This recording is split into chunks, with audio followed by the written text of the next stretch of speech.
تھل T V کے معزز دوستو السلام علیکم۔ دوستو آج کی اس ویڈیو میں ہم آپ کو حضرت صالح علیہ السلام کی قوم سمود کے بارے میں بتائیں گے۔ دوستو عرب ممالک میں آنے والے اکثر انبیاء کا ذکر قرآن مجید میں آیا ہے اور ان کی قوموں کے احوال بھی صراحت سے بیان کیے گئے ہیں۔ ان میں سے ایک قوم سمود بھی گزری ہے جسے عاد اولا یا قوم صالح بھی کہا جاتا ہے۔ یہ ایک سرکش اور گمراہ قوم تھی۔ اسے راہ راست پر لانے کے لیے اللہ رب العزت نے اپنے ایک پیغمبر حضرت صالح علیہ السلام کو مبعوث فرمایا۔ انہوں نے اپنی نبوت کا اعلان کیا تو قوم نے برہان یعنی دلیل روشن کا مطالبہ کیا اور کہا گیا کہ اگر تم واقعی ہی سچے نبی ہو تو پہاڑ کی چٹان سے ایک ایسی اونٹنی پیدا کر کے دکھاؤ جس کو ہم دیکھ کر آپ کے دین کو مان جائیں۔ اللہ تعالیٰ نے ان کا منہ مانگا معجزہ اپنے پیغمبر کو عطا فرمایا۔ چنانچہ پہاڑی چٹان سے ایک بہت بڑی اونٹنی نمودار ہوئی۔ اب وہ قوم آزمائش پہ پڑ گئی۔ اللہ تعالیٰ کی طرف سے حکم ہوا کہ تمہارے پاس پانی کا جو ذخیرہ ہے اس میں سے ایک دن تم پانی پیو گے اور دوسرے روز سارا پانی اونٹنی پی جائے گی۔ یوں دونوں فریقوں کو اپنی باری کی پابندی کرنا ہوگی۔ قوم سمود یوں تو بہت ہنرمند قوم تھی۔ وہ چٹانوں کو تراش کر پہاڑوں میں خوبصورت گھر بنایا کرتی تھی۔ اس کی کاریگری کے چرچے دور دور تک پھیلے ہوئے تھے، لیکن اس سب کچھ کے باوجود اس کی بد دماغی اور کج روی بھی عروج کو جا پہنچی تھی۔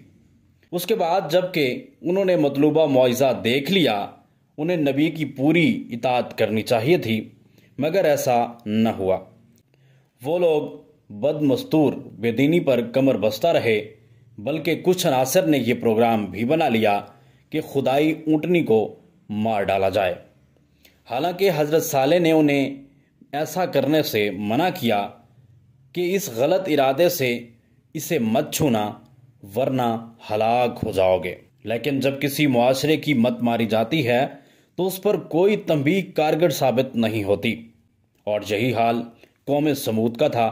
چنانچہ ایک دن موقع پا کر اس قوم کے بدبخت افراد نے شفاوت کا مظاہرہ کرتے ہوئے اس اونٹنی کے پاؤں کاٹ دیے اور اسے ہلاک کر دیا۔ اس کھلی بغاوت پر مالک سخت غضبناک ہوا اور قہر الہی نے جوش مارا اور قوم کی ہلاکت کا فیصلہ ہو گیا۔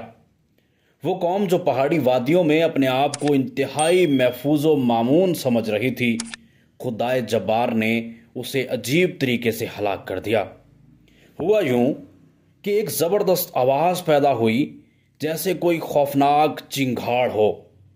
کوئی زبردست دھماکہ ہوا اور دھماکہ اس شدت کا تھا کہ دل دوز آواز کے اثر سے وہ موت کا شکار ہوتے چلے گئے، اور یوں آنے واحد میں ساری سرکش قوم لقمہ اجل بن گئی۔